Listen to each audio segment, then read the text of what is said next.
नमस्कार दोस्तों, मैं आपका स्वागत करता हूं आपके अपने चैनल फाइनेंशियल गुरु में। तो कैसे हो आप सब? आई होप आप सब बिल्कुल अच्छे होंगे। तो दोस्तों, आज के इस वीडियो में हम बात करने वाले हैं हमारे जो करंट आईपीओ चल रहे हैं इनका ग्रे मार्केट प्रीमियम क्या देखने को मिल रहा है। जी हाँ, 8 आईपीओ का जीएमपी मैं आपको आज इस एक वीडियो के अंदर बताने वाला हूँ। और 3 आईपीओ तो ऐसे हैं जिसका जीएमपी मतलब आपको इतना ज़बरदस्त देखने को मिलेगा कि उस हिसाब से मतलब आपके पैसे डबल हो सकते हैं लिस्टिंग वाले दिन। और 2 आईपीओ तो ऐसे हैं जिसके अंदर आपके पैसे डबल से भी ज़्यादा होने वाले हैं।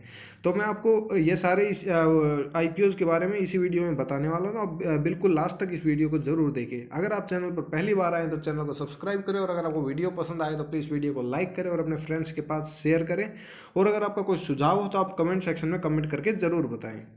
सबसे पहले हम बात करते हैं नाइका आईपीओ की। नाइका आईपीओ का जो जीएमपी हमें देखने को मिला है वो है 700 रुपये के आसपास। और यही मतलब इसका जो रेंज अभी निकल के आ रही है 700 रुपये से 750 रुपये के बीच के अंदर ये आईपीओ मतलब आपको घूमता हुआ दिख रहा है। तो किसी टाइम इसका 700 रुपये, कभी 750, तो इससे नीचे ये अभी मतलब कल में और आज में जाते हुए अभी तक हमें देखने को नहीं मिला है। तो उस हिसाब से अगर हम बात करें तो इसके अंदर रिकवरी काफ़ी अच्छी हुई, क्योंकि ये आईपीओ गिरता गिरता 600 रुपये तक पहुंच गया था। लेकिन जैसे जैसे मतलब इसकी अलॉटमेंट और लिस्टिंग पास आती जा रही है उस हिसाब से इसके अंदर हमें रुझान वापस आता हुआ दिख रहा है। और ये कोई मतलब आश्चर्यचकित करने वाली बात नहीं होगी अगर लिस्टिंग वाले दिन आपको ये जो आईपीओ है ये लगभग आपको डबल रिटर्न देता हुआ दिख सकता है। क्योंकि अब ये मानो अगर ये आईपीओ आपको लगभग 700 रुपये का जीएमपी आप 750 के आसपास मानो, तो उस हिसाब से अगर हम देखें तो लगभग 70 से 80%, 75% के आसपास आपको गेन हो जाएगा। और उसके बाद अगर हम माने कि लिस्टिंग वाले दिन ये 20% का और सर्किट लगा सकता है, तो उस हिसाब से आपको पैसे डबल कर सकता है लिस्टिंग वाले दिन ही। और आपको पता है कि इस आईपीओ के अंदर डिमांड आपको बहुत ही अच्छी खासी देखने को मिलेगी।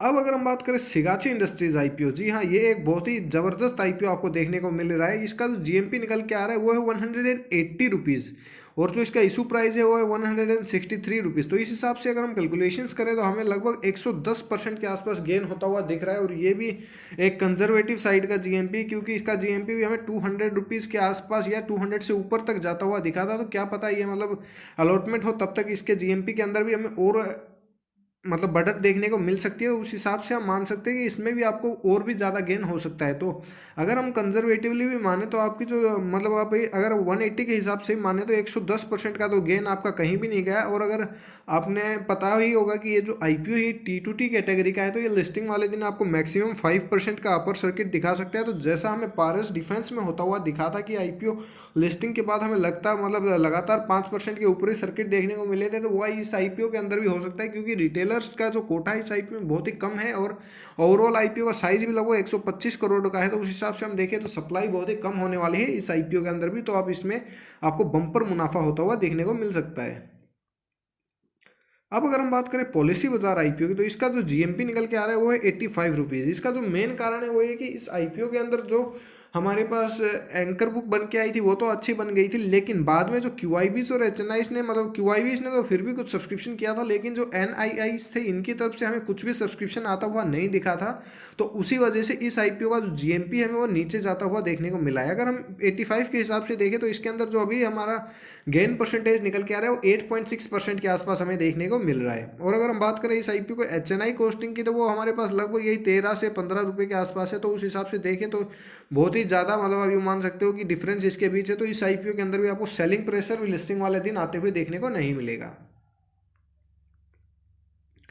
और अब अगर हम बात करें एक और आईपीओ की जिसका नाम है लेटेंट व्यू आईपीओ, जी हाँ, ये अगला हैप्पीएस्ट माइंड हो सकता है। क्योंकि इस आईपीओ में अगर आप देखो तो इसका जीएमपी चल रहा है हमें 190 रुपीज़, और जो इसका इशू प्राइस है वो है 197 रुपीज़, यानी कि 96.4% के आसपास आपको गेन फिलहाल देखने को मिल रहा है। और अगर मैं आपको बताऊं आज के दिन के जो इसके अब जो जीएमपी निकल के आ रहा था वो लगभग मतलब हमें जाता हुआ दिखा था, हाई इसका लगा था 200 रुपीज़ के आसपास।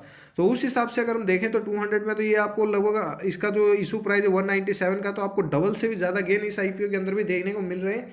और जैसा आपने हैप्पीएस्ट माइंड में देखा था कि ये मतलब लिस्टिंग के बाद आपको बहुत ही अच्छा एक्शन देखने को मिला था, तो वो आपको इस कंपनी के अंदर भी देखने को मिल सकता है। लेटेंट व्यू आईपीओ के अंदर जो है इसने कंपनी ने डीआरएच भी फाइल किया, उसके अंदर भी जो पीयर कंपटीशन है उसके अंदर इन्होंने बस हैप्पीएस्ट माइंड का ही जिक्र किया है। तो आप मान सकते हो कि कंपनी का जो बिजनेस है वो हैप्पीएस्ट माइंड से कंपेरेटिबल है। और उस हिसाब से आप इस कंपनी को मतलब एप्लीकेशन तो आपको इस आईपीओ में 100% लगानी है, और उसके बाद आपको मतलब आपको पैसा डबल होता हुआ भी देखने को मिलेगा। और अब जो एक और आईपीओ है जो उसका नाम है सेपियर फूड आईपीओ या फिर पिज्जा हट आईपीओ। जी हाँ, ये आईपीओ भी आपको एक अच्छा आईपीओ आता हुआ दिख रहा है। इसका जो प्राइस बैंड है वो 1180 रुपये है और जीएमपी हमें 120 रुपये के आसपास देखने को मिला है, लगभग 10% आप मान सकते हो। और ये आईपीओ आप मान सकते हो देवयानी इंटरनेशनल का जो रिसेंट आईपीओ आया था उस हिसाब की कंपनी है। और देवयानी इंटरनेशनल के पास भी पिज्जा हट और केएफसी की ही फ्रेंचाइजी थी, तो उस हिसाब से आप इस कंपनी को देवयानी के साथ कंपेरिजन कर सकते हो। और अब अगर हम बात करें हमारा जो सबसे बड़ा आईपीओ है पेटीएम का आईपीओ, इंडिया की हिस्ट्री का सबसे बड़ा आईपीओ, तो इस आईपीओ के अंदर अगर हम जीएमपी की बात करें तो ये 50 रुपीज़ के आसपास देखने को मिल रही है, जो कि बहुत ही कम जीएमपी हम मान सकते हैं। इसका इशू प्राइस है 2150, यानी कि ओनली 3% के आसपास हमें इसका जीएमपी फिलहाल देखने को मिल रहा है। तो ये बहुत ही मतलब चिंताजनक बात है कि इतना अच्छा, इतनी बड़ी कंपनी का आईपीओ आ रहा है और उसके अंदर हमें जीएमपी कुछ भी देखने को नहीं मिला। इसका मेन कारण ये है कि कुछ मतलब एनालिस्ट मान रहे हैं कि इसके अंदर जो हमें इसकी जो प्राइसिंग देखने को मिली है वो प्राइसिंग काफ़ी ज़्यादा हाई है। तो उस हिसाब से इस आईपीओ के अंदर ये एक नेगेटिव बात बन गई है कि जो इसका जीएमपी है वो इसी वजह से सूट आउट नहीं हो रहा। और इसका एक और कारण जो देखने को मिल रहा है वो ये है कि इसका जो अनलिस्टेड शेयर्स का प्राइस था वो लगभग आपको इससे बहुत ही ज़्यादा देखने को मिल रहा था, लेकिन जब इसका इशू बैंड निकल के आया 2150 रुपये के आसपास, तो उस टाइम मतलब ये गड़बड़ हो गई और वहाँ से इसके अंदर हमें जीएमपी के अंदर फॉल आता हुआ दिखा था। जैसे कि आपने यही प्रॉब्लम आपने पॉलिसी बाजार के आईपीओ के अंदर भी देखी थी। जो इसका अनलिस्टेड प्राइस था वो हमें बहुत ही ज़्यादा देखने को मिल रहा था, लगभग 2200 से 2300 रुपये के आसपास ये शेयर भी ट्रेड हो रहा था। लेकिन जैसे ही इसकी प्राइस बैंड 980 रुपये निकल के आई तो आपने इसका देखा हुआ इसकी पूरी जो अनलिस्टेड मार्केट थी वो धराशायी हो गई। और उसके बाद जो इसकी ग्रे मार्केट के अंदर डिमांड थी वो भी आपको बिल्कुल ना के बराबर देखने को मिली। इस आईपीओ के अंदर आपने मतलब ग्रे मार्केट की तरफ से तो आप ये मान सकते हो इस आईपीओ को बिल्कुल नकार ही दिया गया है, कोई ज़्यादा रिस्पॉन्स हमें देखने को नहीं मिला ग्रे मार्केट की तरफ से, मतलब ग्रे मार्केट और एचएनआईज की तरफ से पीबी पॉलिसी बाजार आईपीओ के अंदर।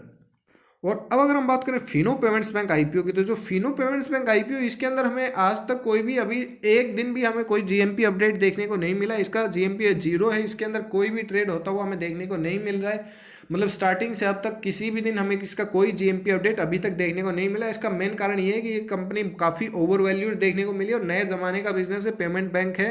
तो उस हिसाब से अगर आपने इसमें एप्लीकेशंस लगाई है तो लॉन्ग टर्म के लिए तो आप मान सकते हो कि बिजनेस इनका एसेट लाइट बिजनेस होता है। तो उस हिसाब से अगर हम देखें तो आगे लॉन्ग टर्म में तो प्रॉफिटेबल हो सकता है, लेकिन लिस्टिंग गेन के हिसाब से हमें इस आईपीओ में कुछ ज़्यादा उम्मीद नहीं है। क्या पता आपको मार्केट का सेंटीमेंट अच्छा हो तो 10% की पॉजिटिव लिस्टिंग भी देखने को मिल सकती है, मार्केट सेंटीमेंट थोड़ा खराब हो तो 10% की नेगेटिव लिस्टिंग भी देखने मिल सकती है। तो इसकी जो रेंज निकल के आई वो 10% पॉजिटिव से लेकर 10% नेगेटिव तक ही देखने को मिलेगी लिस्टिंग वाले दिन। और जो हमारा लास्ट आईपीओ है SJS enterprises IPO. SJS enterprises IPO के अंदर जो जीएमपी निकल के आ रहा है वो भी अभी मतलब हमें कुछ ट्रेड होता हुआ नहीं दिख रहा है, लेकिन जो जीएमपी है वो लगभग 24 रुपीज़ के आसपास है। और ये मतलब हमें स्टार्टिंग वाले दिन जब इसका फर्स्ट जीएमपी आया वो 25 रुपीज़ आया था और उसके बाद ये 24 तक चला गया और उसके बाद हमें ये यहीं पे स्टेबल देखने को मिल रहा है। इसके अंदर अभी कोई ट्रेड नहीं हो रहा, जो भी मतलब जीएमपी इसका शो हो रहा है वो 24 रुपीज़ के आसपास है। और 24 रुपीज़ में कोई इसमें सेलिंग भी नहीं हो रही और परचेज भी नहीं हो रही, तो उस हिसाब से ये भी मतलब आप मान सकते हो कि स्टेबल है 24 रुपीज़ के आसपास। तो अगर so friends this is all in the video, thank you for watching. अगर आपको वीडियो अच्छी लगी है तो प्लीज़ चैनल को सब्सक्राइब करें और वीडियो को लाइक करें। आपका कोई सुझाव हो तो आप कमेंट सेक्शन में जरूर बताएं। और हाँ, आईपीओ सीजन में आप फाइनेंशियल गुरु को बिल्कुल ज्वाइन कर सकते हो, क्योंकि आईपीओ सीजन से रिलेटेड सारी इन्फॉर्मेशन मैं आपको इस चैनल पर वीडियो बना के अपडेटेड रखूंगा, तो आप इस चैनल को बिल्कुल ज्वाइन कर सकते हो।